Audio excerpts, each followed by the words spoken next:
ये कहानी एक ऐसे आदमी के बारे में है जिसने अपनी सारी ज़िंदगी दूसरों के नाम कर दी। हम बात कर रहे हैं हातिम ताई मूवी के बारे में, जिसे IMDb पर 5.8 की रेटिंग मिली है। मूवी को शुरू करने से पहले आप सभी से रिक्वेस्ट है कि आप चैनल को सब्सक्राइब कर लें। अगर आपको वीडियो अच्छी लगी तो कमेंट करके बता दें। बिना देरी के हम मूवी एक्सप्लेन करना शुरू करते हैं। एक दिन हातिम असरफियों का दान अपने राज्य में कर रहा था।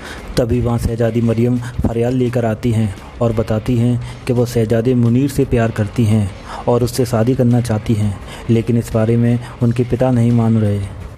इससे शहजादा मुनीर इधर उधर पागलों सा भटकता फिर रहा है। हातिम शहजादी मरियम से वादा करता है कि वो उसकी शादी शहजादे मुनीर से ज़रूर कराएगा। इनकार की वजह पूछने के लिए हातिम मरियम के पिता के पास जाता है। उसका पिता हातिम को एक परी के पत्थर की मूर्ति दिखाता है और बताता है कि कभी इस मूर्ति में जान थी। इसका नाम गुलदार परी है। यह परी उड़ते उड़ते अचानक उसके महल में आ जाती है, जिसकी खूबसूरती देखकर उसका मन विचलित हो जाता है और उसके साथ ज़बरदस्ती करने लगता है। तभी वो परी बोलती है कि तुमने मुझे पत्थर की मूर्ति बनने के लिए बेबस किया है, और बद्दुआ देती है कि उसकी बेटी ज़िंदगी भर कुंवारी रहेगी और अगर शादी करने की कोशिश की तो वह भी पत्थर की हो जाएगी। राजा के गिड़गिड़ाने पर वो परी उसे 7 सवाल देती है, जिसे हल करने पर वो फिर से अपनी सूरत में आ जाएगी और इस बद्दुआ का असर भी ख़त्म हो जाएगा। हातिम उन सवालों को हल करने निकल जाता है। वो एक जंगल में पहुंचता है जहां कुछ आदमियों को उल्टा लटकते देखता है, जो बोल रहे थे एक बार देखा है, दूसरी बार देखने की हवस है। दूसरी तरफ कुछ लड़कियों के सिर पेड़ पर लटक रहे थे। कुछ देर बाद वे सिर पानी में गिर जाते हैं। हातिम को लगता है कि पानी में इसका कुछ राज छिपा है और वह पानी में कूद जाता है। पानी के अंदर उसे जादुई महल दिखाई देता है, जहाँ पर बहुत सी खूबसूरत लड़कियाँ थीं। उनकी रानी उनसे भी खूबसूरत थी। रानी को हातिम पसंद आ जाता है और उसे अपने बस में करने के लिए उसे अपने सिंहासन पर बैठा देती है। दरअसल इस सिंहासन पर जो कोई भी बैठता है वो रानी के बस में हो जाता है। रानी उसके साथ कुछ करने वाली थी, तभी हातिम अपने होश में आ जाता है और खुदा को थैंक यू बोलता है कि उसने उसे यह दुष्कर्म करने से बचा लिया। तभी हातिम तालाब से अपने आप बाहर आ जाता है। उसके पीछा करते करते रानी भी बाहर आ जाती है और उससे माफ़ी मांगती है। हातिम उन पेड़ पर लटके हुए लोगों को आज़ाद करने के लिए कहता है। दरअसल वो रानी अपनी हवस को शांत करने के लिए उन इंसानों का प्रयोग करती थी। हातिम उन लोगों को आज़ाद कराकर बताता है कि तुम्हें हवस का त्याग कर देना चाहिए, क्योंकि एक ऐसी आग है जिसे बुझाने से और भड़कती है। हातिम को समझ में आ जाता है कि यही उसकी पहली पहेली है। पहली पहेली हल करते ही परी अपनी असली सूरत में आना शुरू हो जाती है। आगे हातिम चलते चलते थक जाता है और आराम करने के लिए रुक जाता है। वहाँ मायावी पेड़ उन पर हमला कर देते हैं और एक परी उन्हें बचा लेती है। वह परी गुलदार परी की जुड़वा बहन थी। परी को हातिम पसंद आ जाता है। परी हातिम को एक बांसुरी दे जाती है, जिसे बजाने पर परी कभी भी आ जाएगी। आगे हमें दिखाया जाता है कि एक डाकू एक बाबा को मार रहे थे। वह डाकू उस बाबा से खजाने का पता पूछ रहा था। तभी वहाँ हातिम आ जाता है और उस बाबा को बचा लेता है। हातिम उस बाबा से मारने की वजह पूछता है तो वह बाबा बताता है कि वो एक बहुत बड़ा डाकू था और ये लोग मेरे साथी थे और मैं उनका सरदार। वह चाहे किसी भी हाल में रहे मछलियों को खाना देना नहीं भूलता। एक दिन वह जख्मी होकर मर जाता है और खुदा के पास पहुंच जाता है। उसे जहन्नुम में डालने का हुक्म मिलता है। तभी उसके मछलियों को खाना डालने वाले पुण्य आगे आ जाते हैं और उसे बचा लेते हैं। उसके इस पुण्य से खुश होकर उसे ज़िंदा कर दिया जाता है।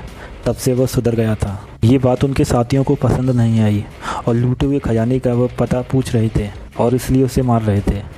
यह बताकर बाबा मछलियों को दाना डालने चला जाता है। हातिम भी उनके पास चला जाता है। मछलियों को दाना डालने के दौरान उसे दूसरी पहेली समझ में आ जाती है कि नेकी कर और दरिया में डाल। आगे हातिम परी को बांसुरी बजाकर बुला लेता है। यह सब परी का पिता देख लेता है और परी को अपनी जादुई शक्तियों से वहाँ बुला लेता है और पिंजड़े में बंद कर देता है। इधर हातिम और उसके साथी को भी बंदी बना लिया जाता है। उसका पिता नहीं चाहता था कि उसकी बेटी किसी इंसान से प्यार करे। उसका पिता परिस्तान का राजा होता है और वह हातिम की आंखें निकालने का आदेश देता है। एक आदमी हातिम की आंखें निकालने जाता है, तभी परिस्तान हिल जाता है और शहजादे यानी राजा की बेटी की आंखों की रोशनी चली जाती है। वो उसके इलाज के लिए बहुत बड़े जानकार को बुलाते हैं। वो बताते हैं कि जिस इंसान की आंखें निकालने का हुक्म आपने दिया था वो वास्तव में एक खुदा का नेक बंदा है और उसी की वजह से यह सब हुआ है। राजा घबरा जाता है और हातिम को अपनी बेटी की आंखों की रोशनी के लिए कहता है। हातिम खुदा से प्रार्थना करता है और उसके बेटी की रोशनी आ जाती है। इससे राजा शर्मिंदा हो जाता है और हातिम से माफ़ी मांगता है और अपनी बेटी का हाथ उसके हाथों में दे देता है। इससे तीसरी पहेली भी सॉल्व हो जाती है, जो थी सच को हमेशा राहत है। आगे हातिम आराम कर रहा होता है, तभी कुछ लोग उसे रानी के पास गिरफ्तार करके ले जाते हैं।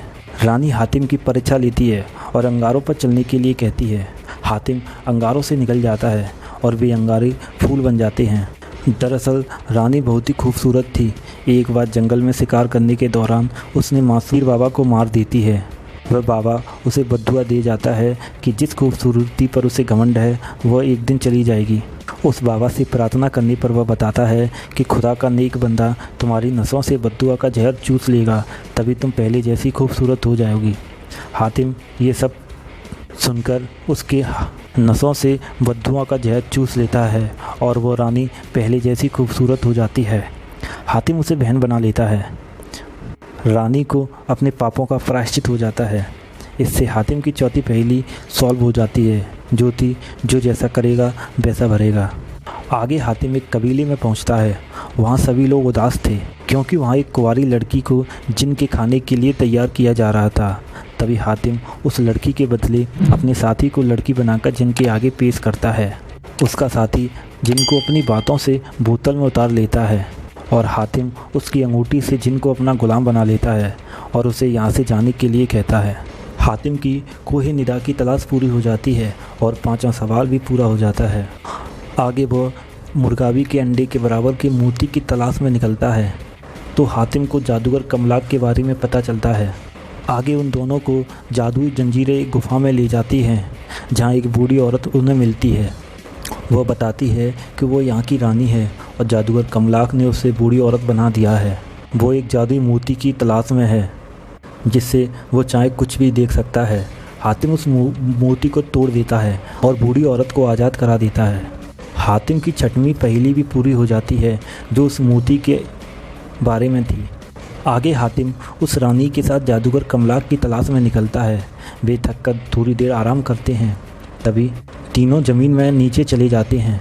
वे जादूगर कमलाक की गुफा में पहुंच जाते हैं। कमलाक परी को भी बंदी बना लेता है, उसके पंखों को जला देता है।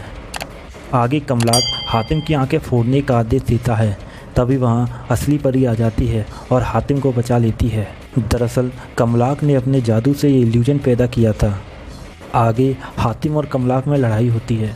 लड़ाई के दौरान पता चलता है कि जादूगर कमलाक की जान उस तोते में है और हातिम उस तोते को मार देता है। इससे जादूगर कमलाक भी मर जाता है और 7 सवाल पूरे हो जाते हैं। गुलदार परी अपनी असली सूरत में आ जाती है और यह मूवी यहीं ख़त्म हो जाती है।